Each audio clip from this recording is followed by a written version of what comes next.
Hai guys, kita ketemu lagi nih di channelnya Bukalapak yang kayaknya udah lumayan lama ya, udah sebulanan kali kita kagak nongol-nongol. Buat pada yang nyari ini, kita akhirnya nongol, puas kaliannya. Tapi biar tambah puas lagi, nih gue mau kasih info promo yang lagi ada di Bukalapak. Sekarang kan bulan Februari yang berarti ya bulan Valentine. Jailah Valentine ngasih coklat mah bukan budaya kita. Budaya kita tuh sukanya dikasih diskonan.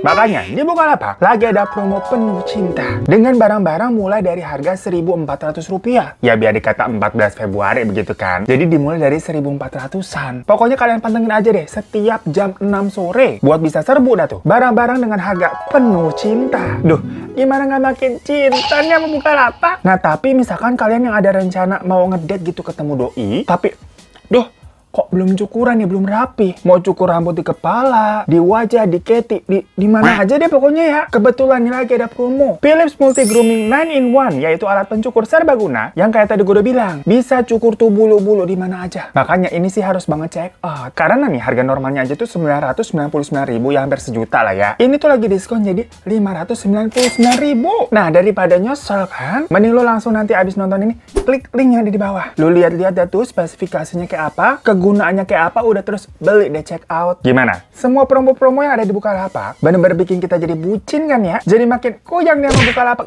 Kuyang, kayak sayang. Abisnya di video kali ini kita emang mau ngomongin kuyang.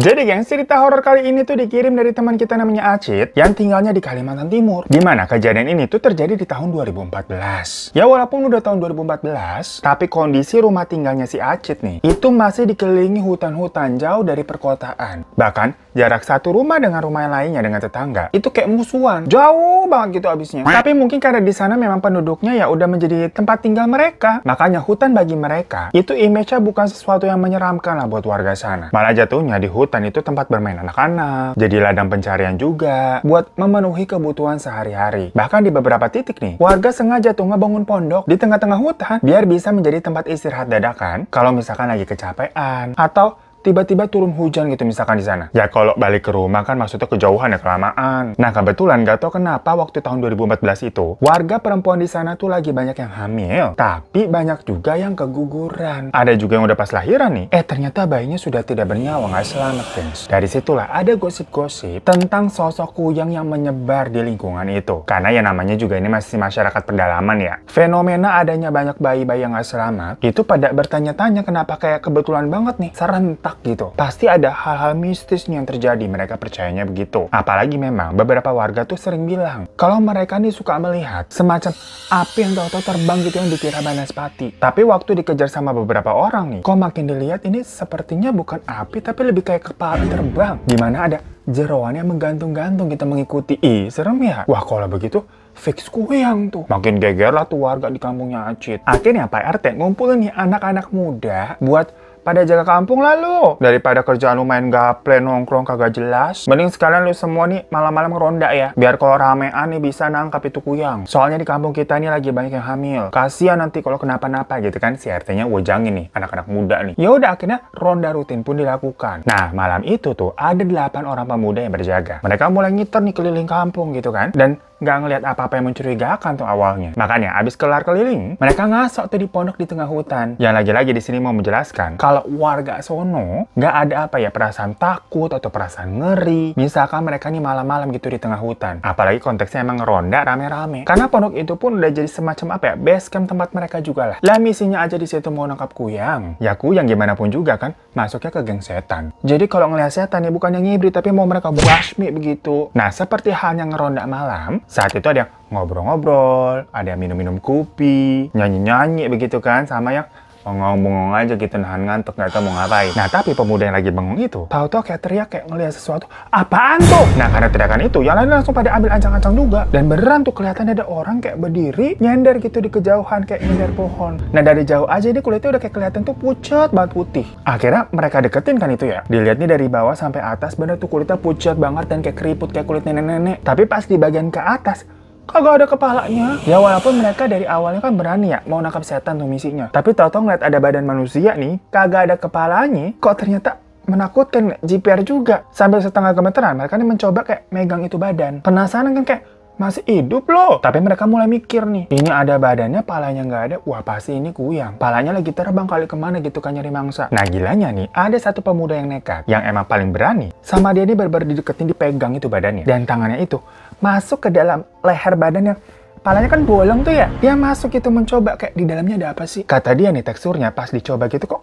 kayak mirip karet gitu, gengs. Ih, dikata squishy kali ya. Gue tapi kalau disuruh coba megang juga mau ogah. Dan pas dia angkat lagi tuh tangannya, nggak ada misalkan kayak apa darah, lendir gitu, nggak ada. Ya seharusnya ya masukin tangan ke badan manusia kan harusnya kayak ada darah atau dari cairan lah. Ini enggak, gengs, ya udah bersih aja gitu tangannya. Nah, para pemuda tadi tuh inget nih pesannya Pak RT. Kalau ketemu sama kepala kuyang, lemparin garam ya. Katanya itu soalnya kelemahannya. Kuyang sama kaki 1000 agak 11-12 berarti ya.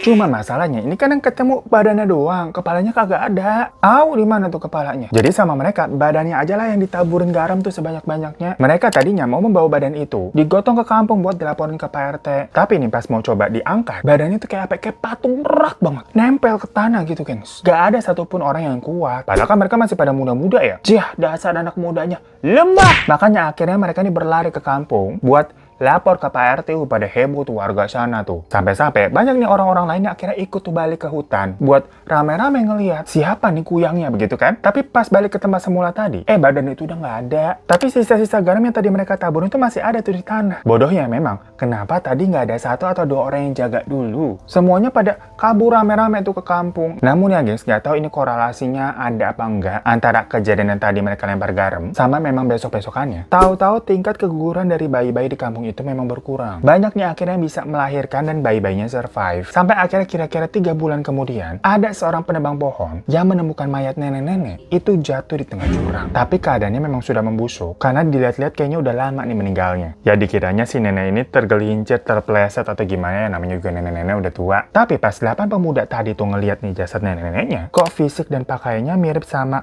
badan nenek-nenek yang waktu itu mereka lihat yang nggak ada kepalanya ya. Bedanya kali ini badannya utuh ada kepalanya tapi memang dibungkus kain kafan. Nah, yang bikin mereka tambah shock pas kain kafannya dibuka, ternyata itu adalah neneknya Acit, gengs. Yang ngirimin cerita ini, ya si Acit sendiri pas tahu neneknya meninggal shock. Karena memang 3 bulan sebelumnya neneknya ini tuh dikatakan hilang. Lagi nyari ini keluarganya Acit, kemana si nenek. Tahu-tahu itu di jurang. Dan Acit pun baru tahu kalau neneknya itu adalah kuyangnya. Berdasarkan dari cerita 8 pemuda tadi yang yakin banget ini badan dan pakaiannya nenek-nenek yang waktu mereka temui di hutan tapi kagak ada kepalanya. Ya jangankan Acit lah sebagai cucu, ayahnya Acit juga nggak tahu sama sekali. Cuma kalau sang ibu yang merupakan anak langsung dari si nenek itu memang mengatakan kalau nenek ini belajar ilmu hitam. Ibunya tuh tahu dan saudara-saudaranya juga tahu. Cuma si nenek memang tertutup banget dengan anak-anaknya ini, nggak pernah bilang apa-apa ataupun cerita-cerita. Sampai si anaknya ini taunya kayak mergokin, ini si nenek ngapain suka ngelakuin ritual gitu loh. Tapi nggak tahu kalau ternyata itu tuh kuyang. Dimana nenek itu tuh punya 7 orang anak termasuk ibunya Acit. Sebenarnya gengs, yang anak pertama itu udah pernah kayak melarang nenek. Kayak, ngapain sih ngelakuin ritual-ritual, udahlah nggak usah. Cuma yang namanya kayak ngelarang orang tua, tapi orang tuanya ini wataknya keras, ya susah ya. Dan ibunya Acit itu sama kagetnya kok saat mengetahui orang tuanya sendiri, si nenek nih, adalah kuyang. Selama ini si ibu tuh bener nggak tahu sama sekali. Dan percaya nggak percaya, karena sampai neneknya meninggal kan dia nggak ngeliat sendiri ya. Ibunya itu beneran berubah jadi kuyang. Semuanya hanya berdasarkan cerita dari 8 pemuda tadi. Cuman memang 8 pemuda tadi itu dibilangnya kayak apa ya? Anak-anak yang bisa dipercaya lah omongannya lah. Nah masalahnya, menurut warga sekitar, ilmu kuyang itu adalah sebuah warisan yang akan diturunkan terus-menerus dari anak sampai ke cucu-cucunya. Makanya mungkin pada malam itu, nenek kan hampir ketahuan sama warga tuh sama 8 pemuda tadi. Makanya daripada diadili sama masyarakat, dia memilih untuk loncat ke jurang aja. Agar keluarganya bisa selamat, nggak ada bukti kalau nenek ini benar-benar seorang kuyang. Atau mungkin tubuhnya nenek ini memang melemah karena kan sempat ditaburin sama garam ya. Ya waktu kepala udah balik, terus dia mau pulang ke rumah, jadinya oleng jatuh ke jurang. Ya tapi nggak ada yang tahu pasti sih ceritanya gimana sampai si nenek ini tuh bisa jatuh ke jurang. Pokoknya hal itu jadi rame banget di kampungnya si Acit. Sampai-sampai keluarganya Acit nih sempat dikucilkan. Karena para warga nih takut kalau 1 dari 7 anaknya nenek akan ada yang mewarisi ilmu hitamnya, gengs. Cuma sih sampai sekarang katanya keluarganya Acit nih aman-aman aja kok. Dan seiring berjalannya waktu, situasi desa kan juga aman terkendali dan tidak terbukti adanya tanda-tanda kuyang warisan itu udah nggak ada. Makanya keluarganya Acit akhirnya hidup normal lagi dan bisa berbaur dengan warga sekitar. So, itu tadi yang ceritanya. Thank you semua yang udah nonton ya. Pokoknya jangan lupa juga untuk klik subscribe di channelnya Bukalapak ini. Karena banyak banget konten-konten menarik yang bisa kalian tonton. Atau cari aja video gue di mana juga lumayan banyak kok. Biar kita diundang-undang lagi gitu besok-besok. Nama-namain view begitu ya. Dan jangan lupa juga cek-cek aplikasi Bukalapak. Yang mana di bulan Februari ini lagi ada promo penuh cinta. Yang harga-harganya tuh bikin melelot saking murahnya. Ya udah deh, sampai jumpa lagi ya berarti di video-video selanjutnya. Pokoknya langsung cek-cek aplikasi Bukalapak. Buka aja Bukalapak. Buka aja Bukalapak.